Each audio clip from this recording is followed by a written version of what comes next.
This is the Map Scout Challenge brought to you by OnX, where we examine the map, assess features like terrain, habitat, and access, then go out and rip it apart in person. And right now we're going to show you the results, no holds barred, so that next time you go to public land, you have the confidence to scout, hunt, and kill whatever you're after.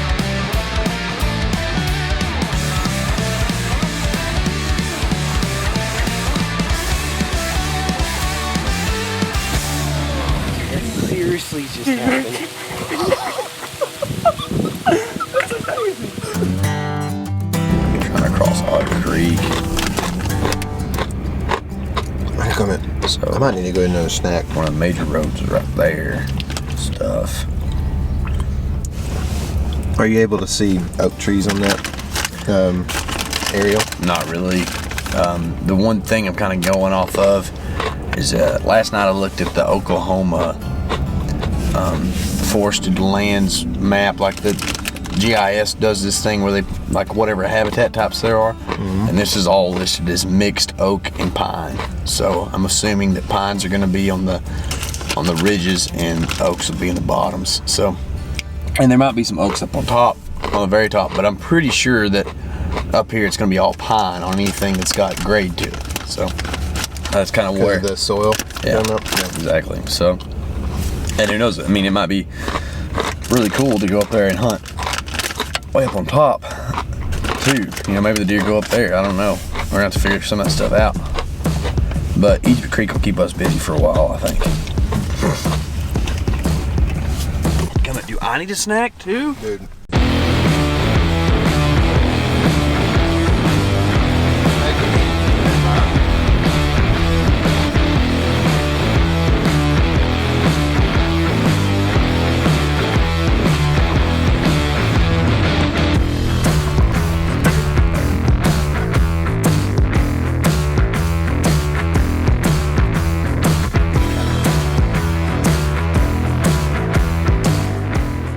Where are we?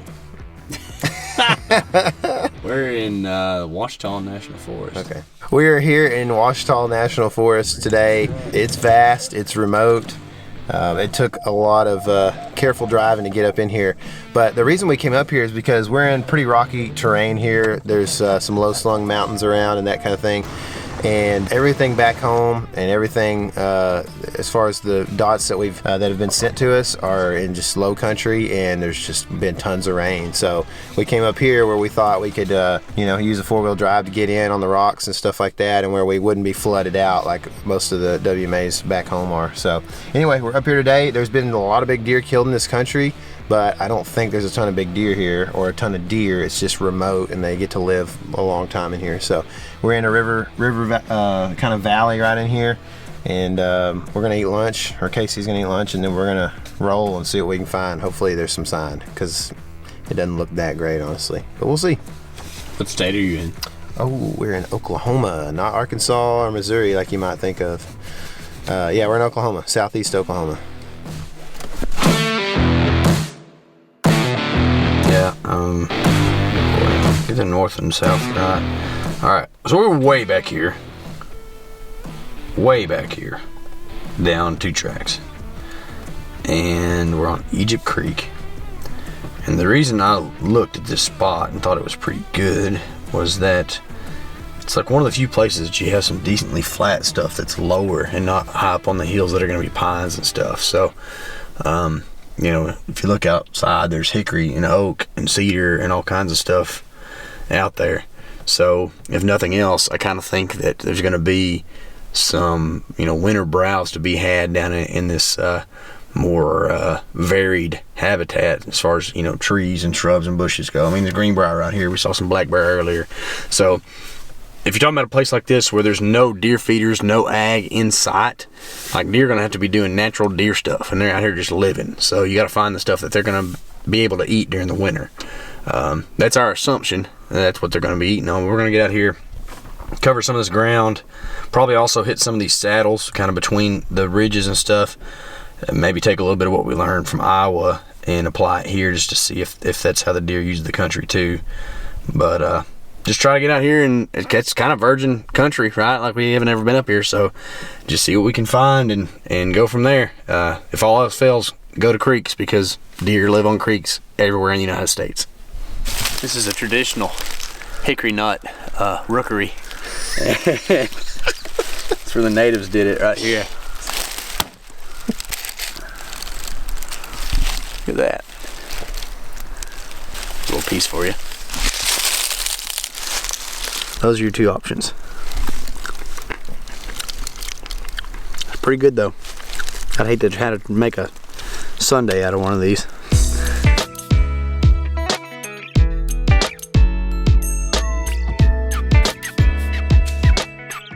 Well, we have not gone far from the truck. KC and I basically found rubs at the exact same time. Check this out. They're little.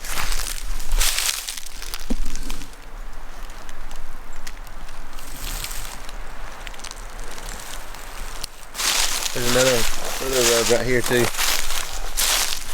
So there's a rub right there. And a rub right there. They're all small, but they're rubs. There's deer hitting. It's something. I mean, we saw a spot on the map, you know, 10 miles back, probably no joke with that. Went to it, and what, 80 yards off the road from where that, you know, we marked the spot, we found rubs. So, in a place that looks pretty bleak. But if you look, we got a kind of a secondary ridge here, real big hill there, and a draw, kind of feeder creek that comes down to the big creek down here that these rubs are on. So, I mean, it looks like to me that we can follow this and probably at least get a good idea of where those deer are coming from or what they're doing. I mean, we got a really good line of travel with rub. Right, so I think what we're gonna do is follow this up and see what we can find.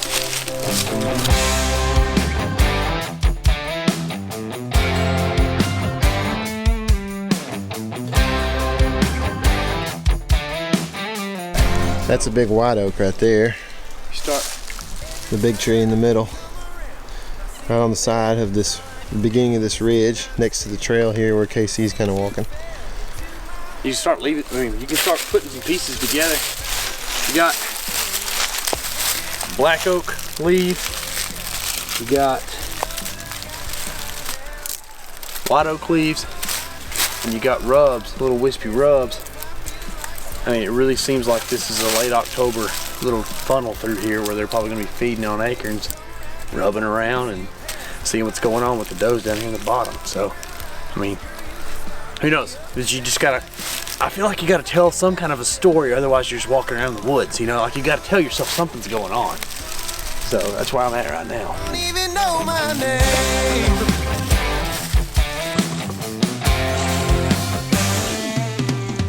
So I can definitely see shots being a difficult thing. But if you found a spot out, hey, hold up, I found a scrape.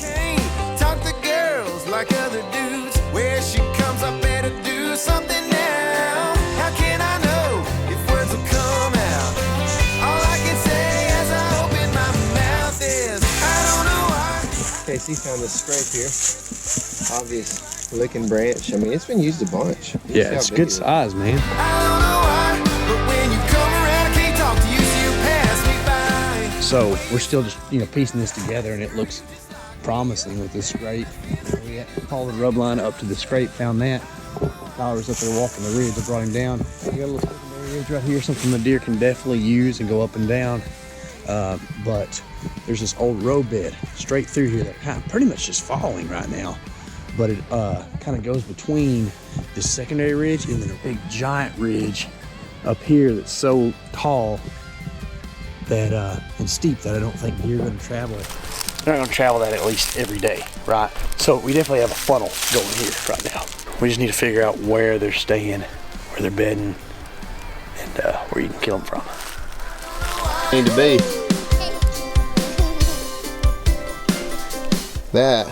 Those rocks are flipped over from bears right there.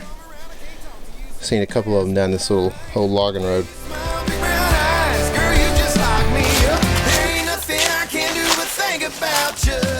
It almost feels like this trail's maintained. Like there's some cutoffs low to the ground and stuff. We rubbed on that one a little bit too. But that looks like it's a year old, like it wasn't from this fall, the year before. But it's finally a decent sized tree with a decent sized rub on it, you know. This is a serious old logging road. It's not on the map. I'm gonna mark some of this stuff.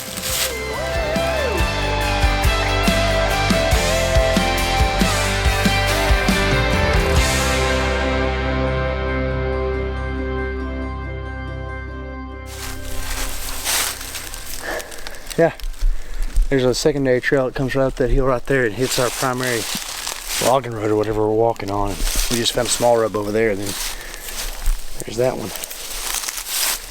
Pretty decent. Still hadn't convinced that I've seen a rub from a 6-point buck yet, so that's how it will. Oh well.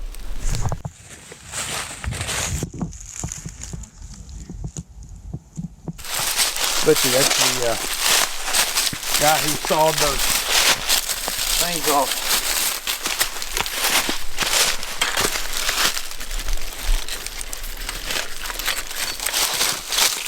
What was he hunting here? He might have died right here. One of them cables is broke. I mean, this ridge line, I guess. Maybe because it's real. There's a deer down there. Is there one? Who does? Down to the bottom, right down there. Wait, oh, is he? You see him moving? Yeah, I see him. Yeah. Let's see if I can get some video of him. We saw a deer.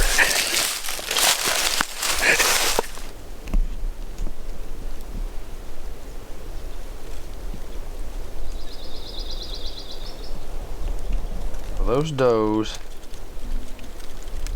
were down there. That's a real steep ridge, like you were saying, right? Real steep here. And they're definitely on the north side, like on the shady side. Now who knows, there could be deer bedded over there too. I don't know. But I mean, you just gotta take the information you're given. And they're bedded like at the bottom of this real steep thing. Like nothing's going down this right here. Right. So you can imagine, you know, there's wind coming up. They probably feel pretty safe right down that deep hole right there.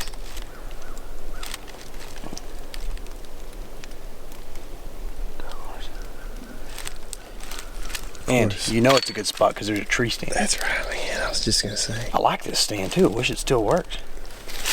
I wonder if I can climb. Sounds like a dangerous proposition. Oh yeah, definitely hunting here. Do some dips.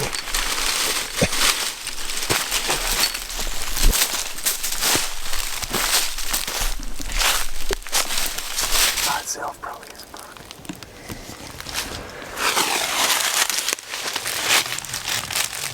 There's a rub right there where he was at too. I can see it clear as day. That coming out of his shed down there. Do you see it? Yeah. Oh yeah, there's shed down there.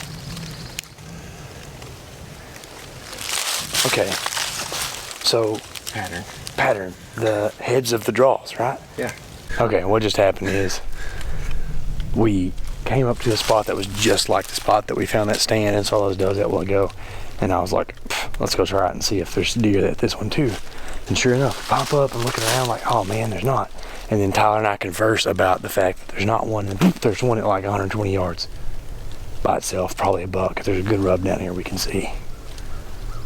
And I sound like Oscar, the trash can monster. All right, and what's interesting is that we actually are two little small ridges over, because those does are over there. There's one right in the middle we haven't hit, and that's where he was. And he actually ended up going down into where we wanted to go down in a scout. So who knows, we might see him again. But Abdul's at waypoint. Buck. Save. Catch a north wind, you know, coming up these or whatever. Get up as high as you can to where, like, the only deer that's going to come behind you is going to be on down this main ridge line. Mm-hmm. But, you know, maybe those bucks all work these bowls. Yeah. And kind of walk those saddles. Ooh, baby, I want to shoot a 3-point here so bad. I kind of wonder if you couldn't just walk quietly down this top with a rifle and do what we just did. Yeah. Good wind. And just shoot through every tree. Yeah, just freaking shoot through the trees. I mean, honestly, like if you could glass this stuff with the wind in your face on a windy day when or a wet day. Yeah. Then you could probably like glass it, find the buck, and ease up. I don't know how much I want to walk around in the dark out here with all these bears around me.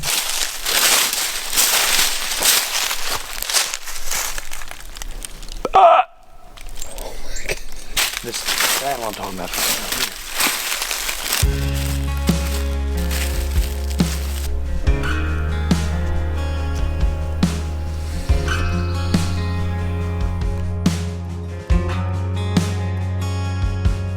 I trip, I fall, I rise, I stall. Why can't I catch a break? I push so hard, but on my cards, a good hand they won't make.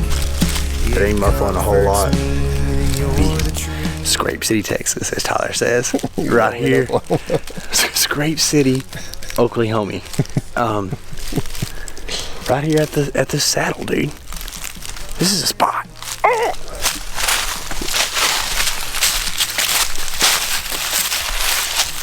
Big old scrape. There's some licks on that branch.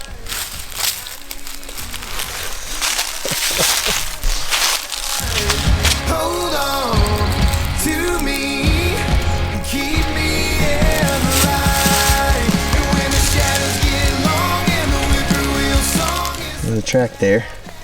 That may be the only track I've seen. It's rained recently, so that's a pretty fresh track. In the scrape.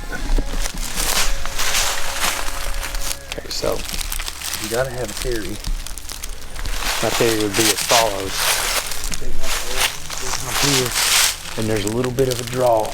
Right. Oh, it's real flat and easy. Yeah, Yep. flat and easy right there, and then come up here. Stop off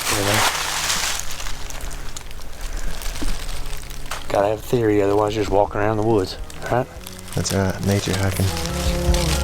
pray over me and watch me sleep. Stay here. Man, I don't think we give the deer, like, in the Midwest enough credit. Because this rub it literally starts a foot off the ground. You know what I mean? Like, in Kansas or Iowa, it would be up here. It might have been standing on the downhill side. Oh, I thought they've all been low to the ground. Yeah, they have for sure. You smell something? Oh, I smell a bear. For sure. Is that a bear bed? I don't have a clue.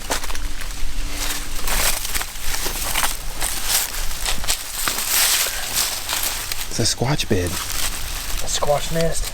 Yep. Maybe so. It's weird, whatever it is. Like, what else would do? Unless it's just water and it just happened to do something weird. No way, dude. It's gotta be something bad, doesn't it? Yeah.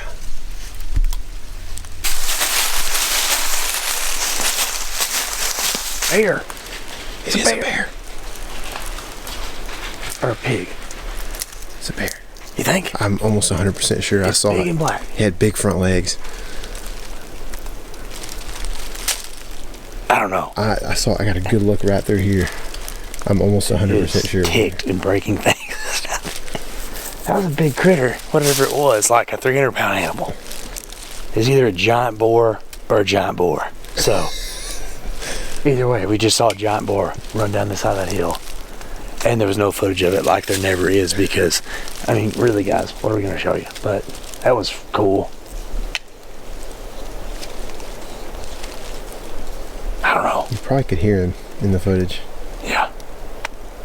That thing was big, dude. It was a big critter. And look, son of a gun. Briar in my booty. There's a good time, you know, scrape mark pretty high right there. I mean, I got after it right there. At least one or multiple deer, you know, it kind of looks like a... Just put his horns around the whole thing. No. Hey, it means he's at least 6 inches wide. It's cool. Lots of things happening in here.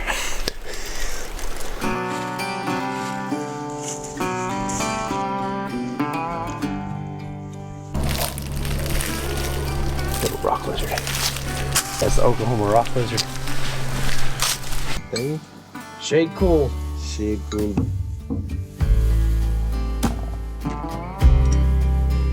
Sir.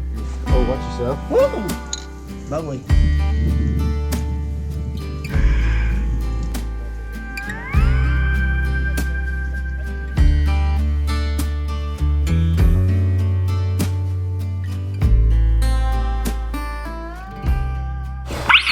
So, it's been a couple weeks since we've been to this place. We went to the Oklahoma section of the Ouachita National Forest. That is not Wichita. That is not Ouachita. Nope. It's Ouachita. That's as right. in you washed a towel. The Ouachita National Forest near around Broken Bow Lake in Oklahoma.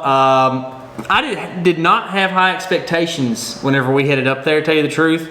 And I had some takeaways after leaving there that I did not expect. Well, what were they? They were. I know that if we're gonna go hunt there, we're gonna have to learn something about terrain features. Deer actually have movement patterns. Actually, like have a direction. It's fun. It's cool. I think they're gonna be real mast oriented whenever it comes fall, October, November especially. Yep. And then kind of something that's telling the tale every time we go somewhere there's terrain, north facing slopes are gonna be a thing to key on. Yeah, there were a lot of things that were shocking to us. I mean, that's kind of an extreme form of what we experienced, but it is to an extent what we experienced. And so we had some similar ones, but we've got different twists on them. But one of the big things for me, or a couple of them, were that there was tons of bear sign and bears apparently. There were more deciduous trees than I expected. The predictable deer thing was definitely something I noticed, along with what K.C. said. Tons of rut sign, which was kind of amazing because that just doesn't happen here at home very much. Amazing. Exactly. And then so there was also obviously the elevation is something I'm going to hit on as well, and I think that that's going to allow you to get to unpressured animals as well. So those are kind of my points, my takeaways. Yeah. So with the elevation thing. Terrain features are going to be a huge deal up there when you're learning to hunt. So I'm not great at it, but I'm learning, especially after when I went and put boots on the ground on this property. You're going to need to know saddles, you're going to need to know ridges, you're going to need to know secondary ridges, you're going to need to know benches, you're going to need to know bottoms. Those are probably going to be 4 or 5 of the top things that you need to know how deer are going to use, or at least what they are. Because I think you could really fall into this trap up there. I think you could go and find a place that's a good hunting spot and be like, man, this is a good spot, but not really know how to transition to another spot that would be just as good because you don't understand why the deer are using that terrain like they are. Right. And when you come into that spot and there's somebody sitting or parked there, it's like my plan B doesn't happen if you don't know why that works and you can't transition. So good point. I think that, and with that said, when you see so many roads if you look at this map, and I think guys are willing to take their 4x4s and drive way back into this forest and spend, I mean, honestly, an hour in a warm truck on a cold November day is not a bad thing for most guys, right? So they're fine driving way up in these places. I think the kicker and where you get to the unpressured animals using this elevation is guys don't want to get out of that warm truck and walk up the hill, especially when they've been, stove up in there for an hour and a half. So walking, if you could find a place that is literally a ridge over and you walk over the ridge to get there, I mean, you really probably wouldn't have to go, a third of a mile, a half mile to get pretty much in a remote spot where unpressured animals are. Yeah, and that's kind of what we found whenever we were walking around up there is that once you got like 100 yards off the road, you could start seeing a little bit of deer sign because we were struggling to find tracks even, through the roads and stuff. We're kind of worried about it. And honestly, there were way more deer up there than what we expected. Yes, like there were. way more deer. We saw deer 4 or 5 times. I don't know. And what we could tell, especially when we saw them, is that the deer actually have direction and actually do things because of the influence of the terrain and the trees and all that kind of stuff. Mind-blowing. I know. Right? And it makes you have some confidence about going up there and actually attempting to hunt these deer. I know we talked a little bit about the terrain features earlier, but just take that out of it and just talk about the deer. It's so cool to think that you could go up there, look at a map, and say, hey, a deer's gonna move through this spot right here, and I've got a good chance of sitting up there and seeing an animal. I mean, we experienced that. We mentioned this earlier, but when we pulled up to that next drainage after seeing the deer in the one before, we were like, oh man, wouldn't that be something if there was one there? And there was. Yeah, it's exactly. crazy. Like that's the We kind made of, a pattern exactly. that day. it's a predictability thing that gives you the confidence to travel, whether it's out of state or just if it's more than an hour from home. You feel good about it, and you don't feel like you're wasting a day or time with your kids or whatever that might be. So the deciduous trees, early October through early November, you're going to be able to block, or you're going to be having a view that's blocked for the most part, looking in and out of these trees, especially because of the terrain, and you're going to be sitting up high trying to look down through this stuff. So I see this as being a better place for hunting these big ridges in like late November and December.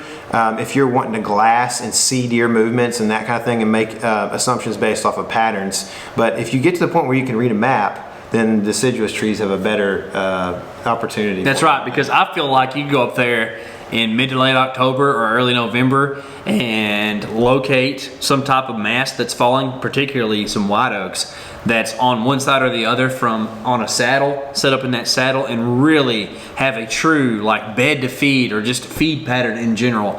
And one of the things you're going to notice, especially when you start looking at this map, it's a huge, vast area of forest, but there's no ag. There's like hardly any clear cuts, so deer are going to be really heavily keying in on whatever the food source is at that time. I mean, you start talking about candy falling from trees, the deer are going to go nuts. They're going to go all over it. Hogs too, if there's hogs around, bears. We saw signs of big black things running around the woods. Bears or hogs or something are up there. Yeah, we did. So there's other stuff to be hunted as well that are going to be hitting all those acorns and whatnot that are falling. And I think that, when I mentioned that there's tons of bear sign, as far as like a hunt application goes or whatever, really don't have a lot to say about that, but maybe just use caution as you're moving through the woods. You know what I mean? I don't know a whole lot about the Oklahoma regs and bear hunting and that kind of thing. I think it's based off a quota system. I'm not going to make any solid statements or anything about it, but if you do end up finding a way to hunt bears out there, then you might have a good chance. They're there. Yeah, they are. We visually confirmed We that. did, yes. We did. So kind of my last thing that I wanted to hit on about this area, and it's tried and true pretty much everywhere you go that there's some type of terrain, at least in the southern portion of our country, north-facing slopes are where deer are going to be. Now I know when you head up north, like Iowa, places where the winters are rough, those south-facing slopes, they get some sun there, but everything that we see in this more southern part of the country, deer are going to gravitate towards those north-facing slopes because of the shade, and because in particular here there's a ton of cover as opposed to the south-facing slopes. The south-facing slopes get really dried out because you got very thin soil in the mountains, okay? And on the north-facing slopes there's a lot more moisture, which means a lot more growth, so you're going to have thicker plants, more cover, and more browse for the deer and other animals to be in.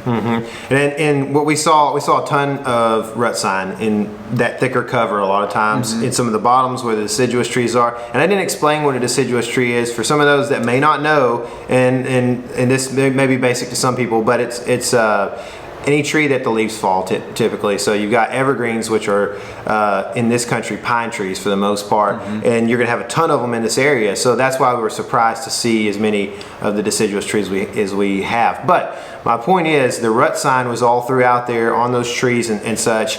And I mean, to me, that shows you that there's a couple of different things that KC and I have discussed when it comes to this. And KC made the point that maybe it's like a guy making a phone call. He has to let somebody know that he's around, he's available, that kind of thing.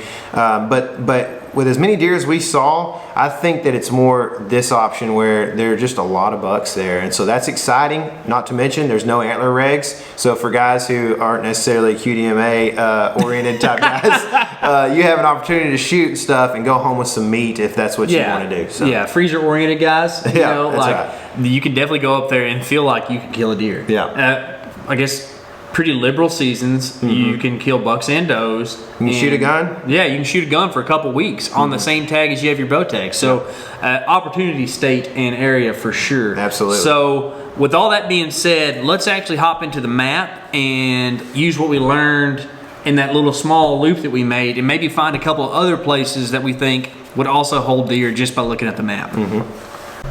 So I'm going to kind of group some of them together. We're not actually going to go into like 9 dots right here, but the yellow ones are going to be the ones that I think will be places that you can go and hunt and feel like you got a good chance at finding and seeing some deer. So, Tyler. Yes, sir.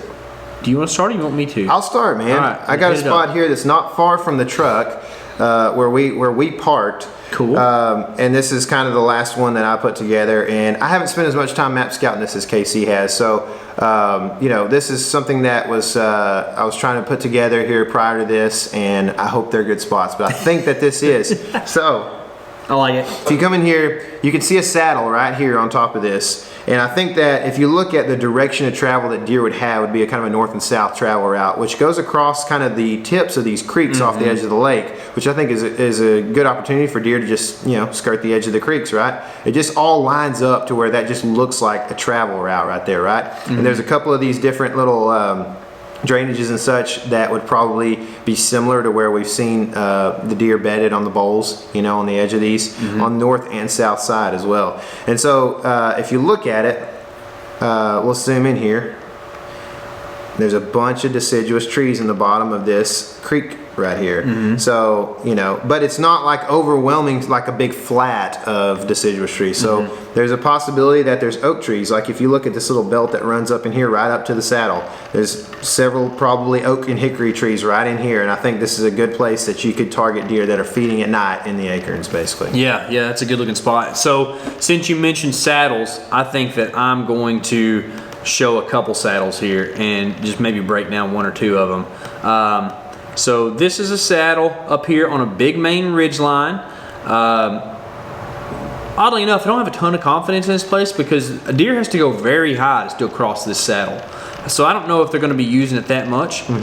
Same thing here, decent saddle, decent deep draw right here. But I really like this north facing stuff right here and this big finger that comes up out of this bottom. So that saddle right there might be a little bit better. This saddle right here is kind of strange because it's actually the inverse of a saddle. It's actually a bottom between 2 big ridges, but still there's secondary fingers to where it's high, if you know what I'm saying. So these are 2 tall ridges right here. We're talking, you know, this one's 1,300 feet, this one's 900 feet.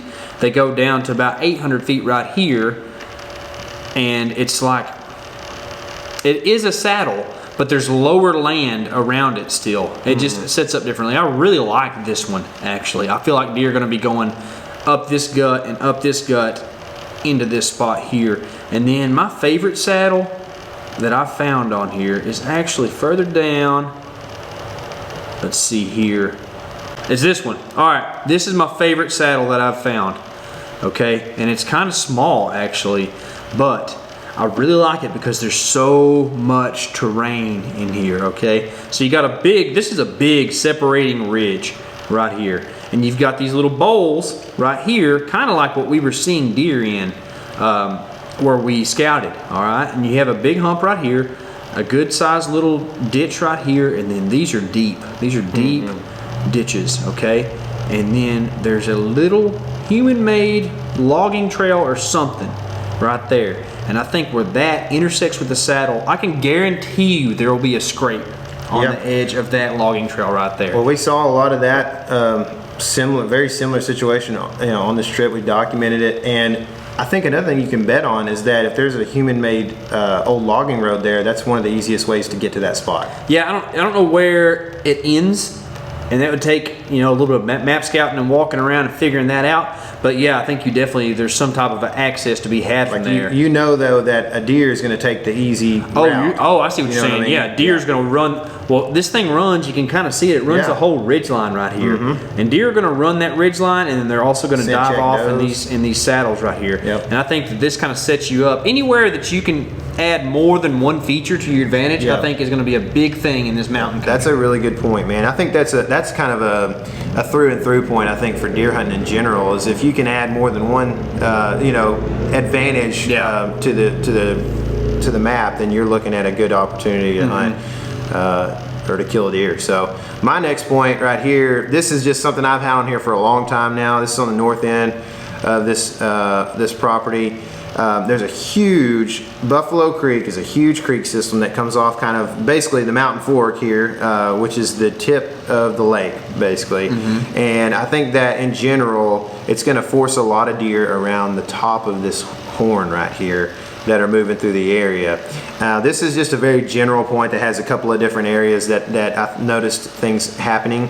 If you were able to come in, driving into this spot, if you're going to hunt on basically the end side of the oxbow here of Buffalo Creek, you're gonna have to drive a long time to get here. I'm talking, and it's possible because there are some 2 tracks, and you can see where a man has come in and made a road there, and I'm sure people go in there and do stuff or whatever, but it's a long ways. So pretty remote overall. Now you can see all these deciduous trees right here that have lost their leaves throughout the fall and winter, and I'm thinking that this flat has a bunch of oak trees on it, I would imagine, or if it doesn't, maybe it has 1 or 2 that you can really key on. But either way, I think you're going to see some deer probably using this, hopefully to feed on and that kind of thing, kind of on this northwest flat side right here. On the opposite side, the road's not too far, and you could wade across this thing with waders, hip waders or whatever, depending on how deep it is. It looks like there's some current there, so you might need chest waders to get across, but I would think that would be the fastest way to access this route. Now over in here, there's actually a good belt of deciduous trees on this side too. So I just wanted to kind of pinpoint a couple of spots in this area that I think might be worth checking out, hanging a camera, boot scouting, whatever. But you can see all these deciduous trees right here on the south side of this, which happens to also be north facing, right? So maybe a spot to kill a deer right there as well. Yeah, I also think you like that because you feel like you could catch a smallmouth there. That's definitely a point. You probably need to have a fly rod with you or a spinning rod with you when you go in there. Yeah, that's right. So we've really hit some of the terrain stuff, and I just wanted to hit maybe one more type of spot that would be worth looking at or hunting in this area. If I can find it, I have too many points. Here we go. All right, so we've looked at high stuff and saddles. This is the inverse of that, okay? This is a big bottom, and it's got feeders coming in from all directions where deer can be up high and then end up down here feeding, loafing, being gregarious. That's right. Hanging out together. That's right. What we found scouting was that down there in that bottom, like the first thing that we walked up on, there was a rub line, and I think there was a scrape in there, and there's a bunch of deer sign and trails. So I think that deer are going to spend a bunch of time down here low, hanging out, smelling does, doing that thing. Now the thing you're going to have to figure out is, are they doing it in the daytime? That's the thing that I kind of ponder and wonder. Now, I will tell you this, from about November 5th through November 20th, they're probably going to be doing it in the daytime in this area. So for rut hunting, I think that this is a big time deer hub. You're going to have deer going all different directions, but using this as kind of a central location. It might be a good spot to actually put a trail camera and just see what kind of activity you get if you get them in the daytime. If not, maybe you get a big buck and then you can backtrack him up one of these fingers and figure out where you can actually target him in the daytime. I actually almost put a dot really close to there, and I think that spot's great, dude. Like I look at that as being very similar, like you said, to where we ended up kind of parking the truck and seeing a ton of rubs in that area. I think you're on the money, dude, and there's just a lot of advantages to hunting right there. I think another thing you could do is, since you're going to be hunting it in the rut, the cool thing about these big properties like this, or this big property in particular, is that there's opportunity for you to kind of still hunt and call your way through these ridges and stuff. Cool. And like the cool thing is, like, you could call one of these little basins or whatever you want to call them, and nothing herds you on the other side of the little ridge that separates the next basin. So you just have opportunity all day long to just go through little areas like this, especially where you got multiple little bowls, and do some calling. So cool spot, dude. It's a good point, dude. Well, I think that you can go kill definitely a deer here. Yep. Maybe even a bear, maybe even a hog. Maybe If you- even if a you- big buck. Maybe even a big buck. We got blowed at by a buck that sounded very large. Yeah, it did. So I think that there might be a big old mountain monster hiding around up there, For sure. and I'm still not sure if we want to release this because I might want to hunt right here. But That's right. info's out now, guys. So you know all the secrets. I think that this has been one of my more favorite map scouts that we have done, and I'm excited to see what this does for us in the future. Me too. I would say if this was helpful to you, subscribe, like the video, and comment if you got any thoughts about this, if you've ever hunted it and you want to give up some information, or if you just have a question for us that we didn't maybe cover in this episode that we might could answer for you, and we'll do our best to do that. So anyway, with that said, remember, this is your element. Living it.